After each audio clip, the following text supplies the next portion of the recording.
안녕하세요, 슈퍼주니어 예성입니다. 오늘 찾아온 곳은 서울 한남동에 위치한 현대카드 스토리지입니다.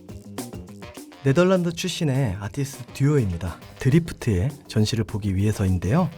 로네케 홀다인 그리고 랄프 나우타 두 사람이 뭉친 드리프트는 특히 키네틱 아트로 이름을 알린 아티스트 팀입니다. 키네틱 아트는 말이죠, 움직임을 나타내는 예술 작품을 통틀어 가리키는 말이라고 합니다.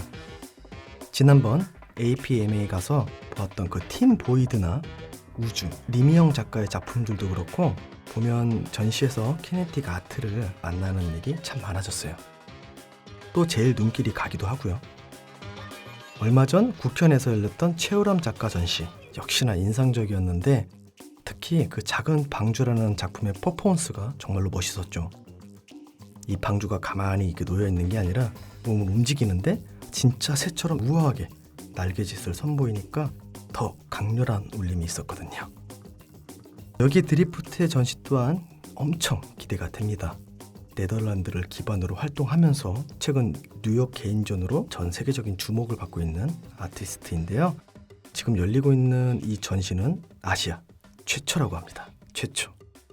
이들이 보여주는 움직이는 예술의 감동, 자, 함께 느껴보자고요.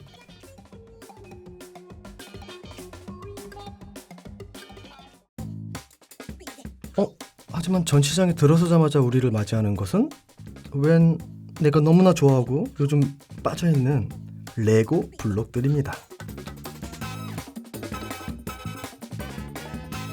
혹시 이 조각들이 뭔지 가늠이 되시나요? 장난감 블록들을 모아둔 것 같은 이 작품은 바로 스마트폰입니다. 이게 그 아이폰이래요. 네, 그 4S라고 하죠. 그리고 이것은 노키아 폰이고요. 이 작품들은 손목시계라고 합니다. 왼쪽은 롤렉스, 오른쪽은 카시오 브랜드라고 합니다. 철, 구리, 알루미늄 같은 재료를 가공해서 이런 제품들을 만드는 거잖아요. 드리프트는 그 과정을 반대로 뒤집어서 그 물건들이 원래 어떤 재료에서 출발했는지 보여주는 작업을 하고 있습니다. 원료가 얼마만큼 사용됐는지 그 양과 무게까지 계산해서 블록들의 조합으로 보여주고 있는 겁니다.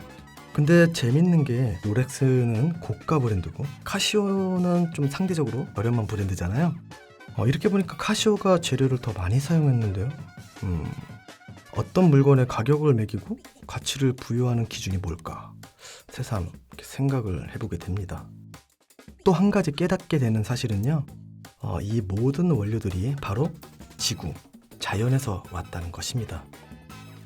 기계는 자연과 정반대라고 여겨온 인식을 바로 이렇게 뒤엎고 있는 겁니다. 이 조각들은 무엇을 분해한 걸까요? 설탕 뭉쳐놓은 것도 있는 것 같고 뭐 섞고 맛살도 있는 것 같은데 아닌가? 돌멩이 섞어놓은 것 같은데. 야, 근데 상상도 못했어요. 이 작품 바로 맥도날드의 제가 제일 좋아하는 빅맥 아시죠 여러분? 두께감 있는 거 바로 그 빅맥 햄버거라고 합니다. 그 커다란 햄버거가 이거밖에 안 된다고요? 이거 뭐가 한 입에 그냥 꿀꺽 삼킬 수 있겠는데요? 그리고 이 작품은 스타벅스 커피라고 해요. 여기 종이 같아 보이는 건요, 그 홀더 있잖아요, 컵 슬리브 홀더라고 하고요. 이 조각은 여러분도 짐작하세요? 근데 딱 보면 어떤 건지 아시겠죠? 바로 우리가 정말 잘 아는 신라면입니다. 작가들이 대학 시절 그 신라면을 먹어본 적이 있었는데 이번 전시를 준비하면서 대량 생산되는 한국의 대표적인 가공식품으로 신라면을 꼽아 작업한 것이라고 합니다.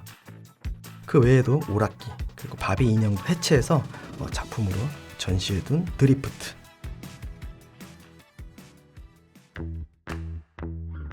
이 공간 한가운데 놓인 이 커다란 블록들은 그럼 무엇을 분해해서 전시해둔 걸까요?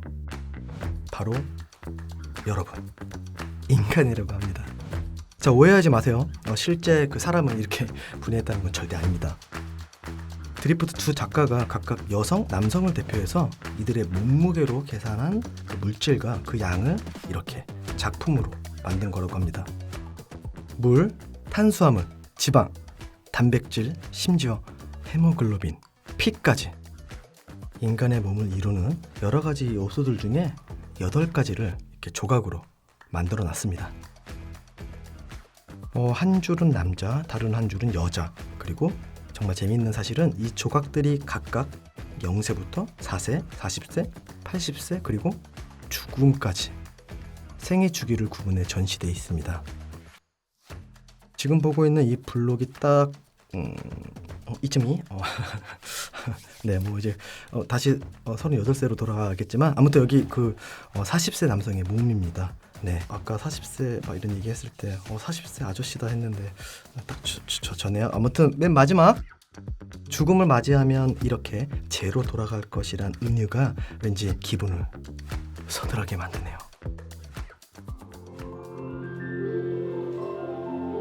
천장에 매달린 꽃봉오리가 연신 추락하며 화려하게 꽃망울을 터뜨립니다. 기계라고는 상상할 수 없을 정도입니다. 그 움직임이 너무나 우아하고 사실적이라서 더욱 몰입이 되는 것 같습니다. 샤일라이트라는 이 키네틱 아트 작품은요, 꽃들의 수면 운동에서 영감을 받았다고 합니다. 수면 운동은 꽃들이 밤낮의 길이와 온도 그리고 습도로 맞춰서 잎과 봉우리를 스스로 열었다가 닫았다가 하는 움직임을 가리키는 말인데요. 자연도 우리 인간과 크게 다르지 않습니다. 우리의 삶이 적응의 연속이잖아요. 세상은 계속 바뀌고 거기에 맞춰 움직이지 않으면 도태될까. 그러니 실수 없이 움직여야 하는 그런 삶이랄까. 하지만 이 작품을 보고 있으니 뭔가 위로받는 기분입니다. 우리의 삶을 아등바등하는 움직임이 아니라 음악에 맞춰 아름다운 몸짓을 선보이는 한편의 무용으로 구현해 주었으니 말이죠.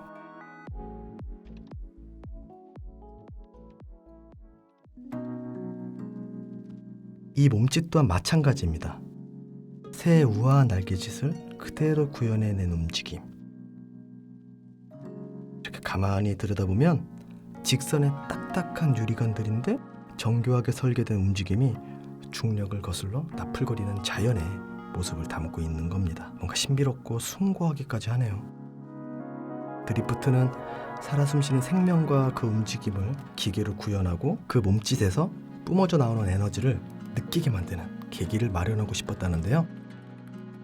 특히 이 움직임은 우리의 호흡 그리고 심장 박동 리듬에 맞춘 것이라고 합니다. 그래서 이 기계의 움직임이 더욱 편안하게 느껴졌던 걸까요? 자연과 기술, 기계와 인간이 하나가 돼 함께 숨쉬고 있는 것 같은 묘한 느낌마저 들고요. 은하수 같은 빈 무리들이 바닷가 허공 사이로 부유하고 있습니다. 자세히 들여다보니 그 정체는 바로 민들레입니다. 가느다란 구리선들이 얼기설기 모양을 이루고 그 사이로 연약한 민들레 홀씨가 빛을 품은 채로 몸을 숨기고 있는데요. 드리프트는 자연과 기술의 공존을 보여주기 위해 이와 같은 작업을 시도했다고 합니다. 네덜란드 암스테르담에서도 우리처럼 봄만 되면 이 민들레들이 절경을 이룬다고 하네요. 암스테르담 전역에서 채취한 민들레가 무려 15,000여 개. 그것을 건조시킨 다음 홀씨 하나하나 이렇게 핀셋으로 떼서 LED 전구에 붙인 거라고 합니다. 야, 대단하네요. 제목이 프레자일 퓨처, 연약한 미래. 숨결이 살짝만 닿아도 당장 흩어질 것 같은 위태로움이 있습니다. 여기 큐레이터도 관람객들이 이제 마스크를 벗어도 되니까 자칫 민들레가 다칠까봐 걱정이라고 합니다. 하지만 그런 염려와는 다르게 민들레 홀씨는 평화로워 보입니다. 나는 마치 안전하다는 듯이 금속의 큐브 안에서 조용히 잠들어 있습니다. 우리의 미래도 어쩌면 이 민들레처럼 불안정하고 연약할지 모릅니다. 하지만 기술을 만난 민들레가 빛을 품고 어둠을 밝히고 있는 것처럼 미래의 풍경은 그리 어둡지만은 않을 것 같습니다. 자연이 가진 미학을 더욱 실감나게 구현해내는 이 기술, 그리고 드리프트와 같은 아티스트들이 있다면 말이죠.